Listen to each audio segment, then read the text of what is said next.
और केवल मानता ही नहीं, पढ़ता ही नहीं, जो गढ़ता भी हो। गंगा जी, जो गंगा को मानता है।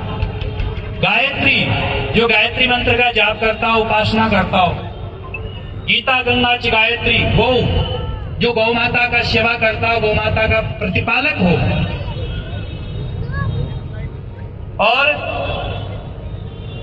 गुरु जी, और जो गुरुओं को मानता हो, जो अपने गुरुओं के प्रति, इष्ट देव के प्रति अपनी भावना रखता हो। और तुलसी कलम, और तुलसी माता पर अपनी श्रद्धा करता हो।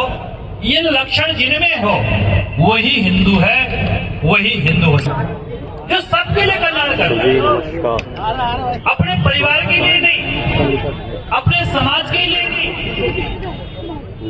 अपने लोगों के लिए ही नहीं, जो विश्व बंधुत्व के लिए प्रार्थना करता हूं वो हिंदू। सुबह उठ करके जो माता पिता गुरु के नाम ही माता, जो माता पिता गुरुदेव के चरणों को प्रणाम करता हो, नमन करता हो, जो उनसे आशीर्वाद लेकर के, कितने प्रकार की कठिनाई आए, लेकिन उन सब कठिनाइयों को झेलते हुए जिन लोगों ने आक्रमण किया, जिन लोगों ने इस देश को लूटने का काम किया, गाड़ियों में भर भर के, बैलों में भर भर के सोना ले गए यहाँ से, वो लुटेरे आज भी उसी अवस्था में है, लेकिन भारत दुनिया के सबसे समृद्ध देश बनने जा रहा है। इसलिए इसमें विश्वास रखिए। मिट गए यूनान रोम मिस्र सारे जहां में।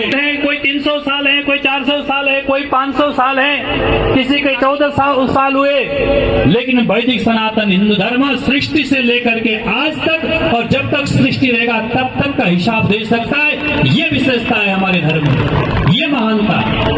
और हम केवल मनुष्य के लिए, शांति के लिए, मनुष्य की अच्छाई के लिए कामना नहीं करते, हम तो पूरे विश्व ब्रह्मांड की शांति के लिए कामना करते हैं। और वेद भगवान कहते हैं, द्यौः शांतिरंतरिक्षं शांति पृथ्वी शांतिराप शांति रोखदय शांति। सब शांत हो, सब जब अच्छा रहेगा। अभी आदरणीय अजय कुमार जी ने कहा कि जब भगवान कृष्ण साक्षात उपस्थित थे, उस समय भगवान कृष्ण ने ये नहीं कहा कि मेरी पूजा करो।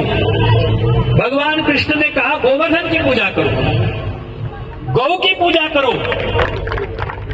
गंगा के रहेंगे, पहाड़ सुरक्षित रहेंगे, जल सुरक्षित रहेगा तो हमारा जीवन सुरक्षित रहेगा, हमारा वातावरण पवित्र रहेगा तो हम सुरक्षित रहेंगे। इसलिए उन्होंने उसी समय कह दिया था जब नंद बाबा ने कहा कि बेटा कल हम गोवर्धन की पूजा करेंगे, इसलिए इतने सारे मिष्टान्न बना रहे।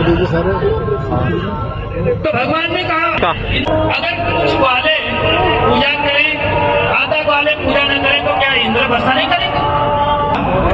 ये जो है हमारी परंपरा है, प्राचीन काल से चलता आ रहा है, हमारे बुजुर्गों ने किया, बड़ों ने किया है, हमें भी करना है। तब भगवान ने कहा नहीं बाबा, वास्तव में हमारा भगवान, हमारा देवता तो देवराज इंद्र नहीं, हमारा भगवान तो गिरिराज गोवर्धन है, जो हमारे साक्षात गौ माता के लिए हरी हरी घास देते हैं, रहने के लिए गुफा देते हैं, पीने के लिए झरने देते हैं। उन गोवर्धन पर्वत से बढ़कर के हमारे लिए भगवान कौन हो सकता है? तब उस समय भगवान ने, कृष्ण ने गोवर्धन पहाड़ के माध्यम से प्रकृति का पूजन करना प्रारंभ किया और तब से प्रकृति पूजन प्रारंभ हुआ। निश्चित ही हमारे वेद, हमारे शास्त्र, हमारे पुराण, हमारे इतिहास हमेशा हमें उस ओर इंगित करते हैं कि हमें प्रकृति की ओर चलना है। माननीय अजय भाई साहब जी बैठे हैं, हम तो ये भी बार बार मांग करते आए हैं कि जनसंख्या नियंत्रण कानून कब आएगा। जनसंख्या नियंत्रण कानून की मांग आप लोग कर रहे हैं कि नहीं कर रहे हैं? चाहते कि नहीं चाहते? जितने चाहते हाथ उठा दीजिए। ये कुछ ऐसी स्थिति है कि हम सबको समझना होगा, क्योंकि विषय बड़ी गंभीर है, विचारणीय है। आप सब जानते हैं, कहने की आवश्यकता नहीं है मुझे। परिवार कुटुंब प्रबंधन, उसका विषय भी यहाँ आया है और संघ उसके माध्यम से जन जन तक, घर घर तक पहुंच रहा है और सबको जागृत कर रहा है। हम सबको जागृत होना होगा। वयम राष्ट्रीय जागृयामा पुरोहित। अगर हमने राष्ट्र को जगाने का काम नहीं किया तो आने वाला पीढ़ी, आने वाला भविष्य हमें बख्शेगा नहीं। निश्चित ही आज का इस परम पवित्र दिवस पर मैं आप सबको बहुत ही धन्यवाद प्रदान करता हूं। हमारे शहीद हुआ आप सबके लिए नमन करता हूं, प्रणाम करता हूं, मंच को प्रणाम करता हूं। आज यहाँ आकर के 2 शब्द बोलने की मौका आप सबने दिया, अवसर प्रदान किया, इसलिए भी आप सबका बहुत बहुत धन्यवाद करता हूं। अपने बाण के विराम देता हूं। भारत माता की, भारत माता की, वंदे वंदे वंदे। धन्यवाद।